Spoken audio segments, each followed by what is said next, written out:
Ya, sebelum kita lanjutkan, kita sapa dulu pemirsa, Pak Nathanael di Jakarta. Selamat sore, Pak Nathanael. Halo, Iya. Pak Nathanael, langsung ke poinnya, Pak ya, singkat saja. Begini, kalau saya terus terang ya, tidak kenal Lady Gaga, dan saya tidak tahu, belum pernah juga. Tapi kalau menurut saya gini, kita punya standar segala. Langsung ke poinnya, Pak Nathanael. Ya, bahwa di kebebasan itu kita punya Baik. yang jelas. Oke, suaranya terputus-putus. Kita langsung mohon maaf dengan Pak Nathanael karena kami tidak bisa mendengar dengan jelas suara Pak Nathanael, mungkin sinyal yang jelek. Kita ke Pak Paripurno. Selamat sore, Pak Paripurno. Selamat sore, Pak. Singkat saja poinnya, Pak. Saya pikir ini murni masalah keamanan. Jadi ada gangguan keamanan di mana begitu banyak laskar dari luar kota maupun ke Jakarta. Ya. Jadi murni keamanan, tidak ada itu yang namanya argumentasi saintis segala, itu omong kosong. Terus yang kedua, di pinggiran kota ini kita lihat di YouTube ada berapa itu video penyanyi dangdut yang seronok pakaiannya cuma pakai minim, goyangannya erotis. Kok itu nggak di demo? Kok itu nggak dilarang gitu loh? Itu saja. Baik, terima kasih Pak Paripurno. Saya langsung lempar ke Bung Roma. Bung Roma, kalau kita lihat di beberapa daerah dengan konser-konser dangdut yang seronok, kenapa tidak ada demo permintaan dari ormas tertentu kemudian? Bagaimana Anda melihat ini? Ada ketidakadilan atau diskriminasi misalnya? Oh no, saya dan institusi saya PAMI selalu protes itu. Bahkan salah satu faktor lahirnya undang-undang pornografi karena protes kami dari PAMI dan para ulama gitu ya. Nah, jadi bukan kita. Tapi rupanya tidak berjalan pengawasannya, Bung Roma. Kenapa? Menurut Anda seperti apa? Nah, ini terpulang kepada penegak hukum ya. Itu jangan tanyakan kepada saya. Kalau kepolisian tidak efektif menegakkan undang-undang pornografi, itu bukan salah kita. Tanyakan mereka. Kita telah mendorong DPR untuk melahirkan undang-undang pornografi. Ya. Implementasinya, silakan aparat tegakkan. Baik. Saya ingin tanya juga ke Bung Roma, sebenarnya masalah moral ini Bung Roma, sejauh apa misalnya konser Lady Gaga yang berjalan 2-3 jam bisa mempengaruhi moral penontonnya saat itu juga, dan juga merubah sikapnya dan meniru Lady Gaga? Oke. Sebelum Lady Gaga ke Indonesia saja, Anda lihat penari-penari, penyanyi-penyanyi kita seperti girl band, Lady Gaga sampai tampil. Seperti apa artis-artis kita? Coba Anda lihat girl band sekarang. Kostumnya kayak apa? Berarti itu Anda juga menempatkan diri untuk mendorong kepolisian agar tidak menyetujui atau tidak memberikan izin konser-konser mereka datang ke Indonesia? Apakah? Sangat-sangat mendorong. Artinya kita punya acuan undang-undang yang jelas. Kita punya undang-undang pornografi, porno aksi. Coba ini diimplementasikan. Baik. Dan masyarakat itu juga punya kewenangan untuk melaporkan pornografi, untuk mencegah pornografi sesuai dengan kapasitasnya. Gitu. Baik, nanti kita akan lanjutkan lagi, tapi kita harus break terlebih dahulu. Pemirsa, tetaplah bersama kami di Metro hari ini. Baik, kita kembali di Metro hari ini. Sekarang saya ke Mbak Tunggal. Mbak Tunggal, tadi kalau saya sudah tanyakan ke Bung Roma soal konsep apa ke depannya untuk menjaga moral. Kalau memang kita sama-sama berkeinginan menjaga moral.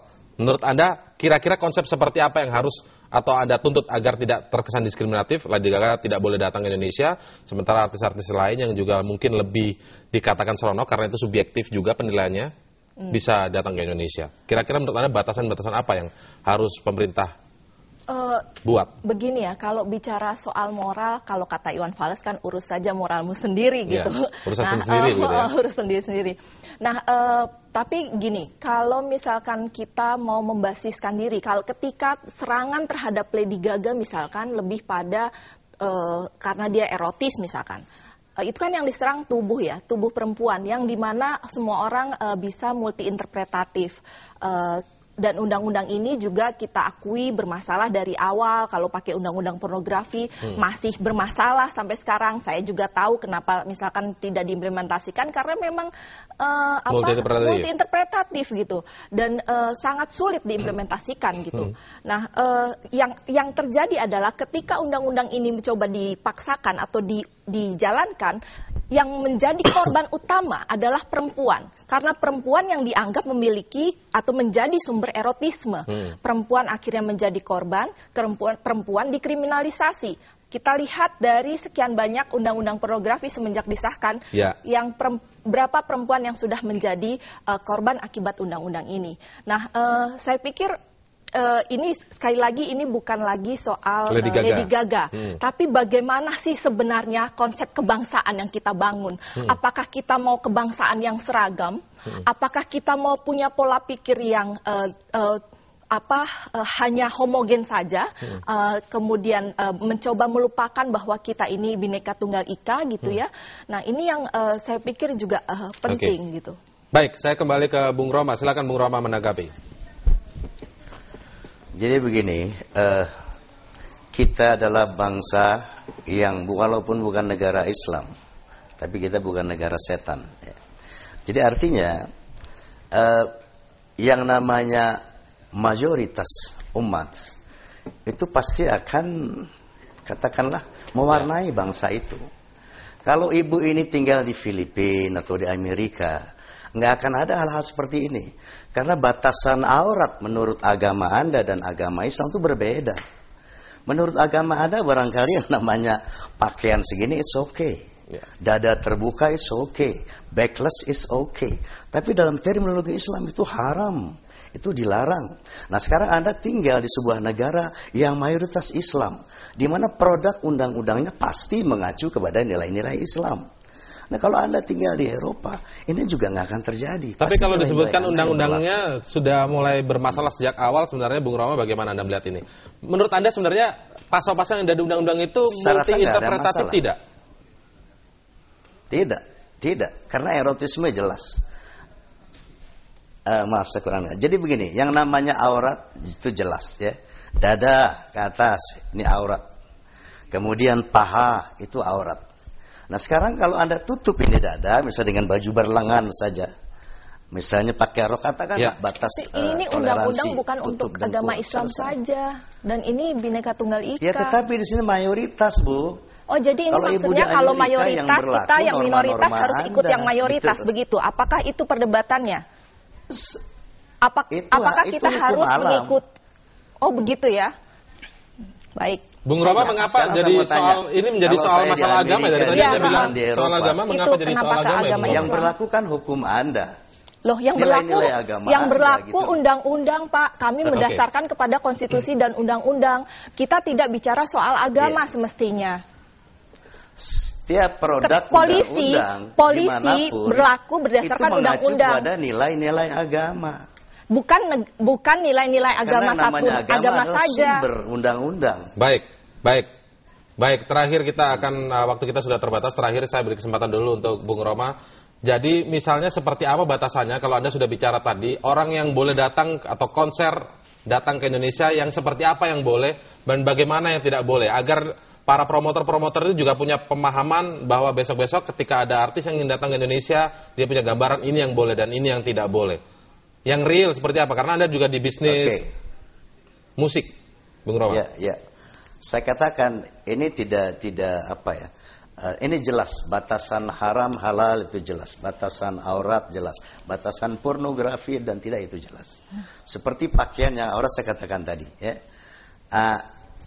Ini belakang ini aurat gitu loh. Nah, jadi itulah nilai-nilai Islam, tidak sama dengan nilai Kristen misalnya, ya. Baik. Nah, produk-produk hukum dimanapun itu digali dari produk-produk agama. Karena apa? Hukum yang terbesar, yang terbenar adalah hukum agama. Baik. Hukum manusia. Bukan negara, tapi kita baik, ini masalah. Jadi Anda memandangnya masih masalah soal agama. Baik, terima kasih Bung Roma Irama telah bergabung bersama kami di Metro hari ini. Selamat sore. Saya ke Mbak Tunggal sebagai penutup. Bagaimana Anda melihat ini? Apakah menjadi... Baik, ini sebenarnya sekali lagi ini bukan soal Lady Gaga, ini menjadi presiden yang buruk bagi kita semua masyarakat sipil betapa mengerikan ketika negara atau polisi tak sanggup menjaga keamanan warga negaranya sendiri. Dan cara-cara pemaksaan, cara-cara kekerasan yang dipertontonkan secara vulgar itu selalu kita hadapi setiap hari. Nah, cara-cara seperti itu ini membuat kita sebenarnya menjadi tanda tanya atau bertanya, ini negara ini mau dibawa kemana? Dan ini jelas-jelas udah kegagalan negara dan negara polisi. Kalah begitu ya menurut Anda ya? Iya. Tapi ini bukan soal agama, Anda masih sepakat soal itu? Ini bukan soal agama, ini problem yang lebih besar lagi. Ini persoalan ketika kekerasan muncul menjadi momok dan kemudian warga terteror dan kemudian polisi dan negara alpa tidak ada di situ. Oke, Mbak Tunggal, terima kasih telah bergabung bersama kami di Metro hari ini. Selamat sore. Dan pemirsa Metro hari ini masih akan kembali dengan sejumlah informasi lainnya yang akan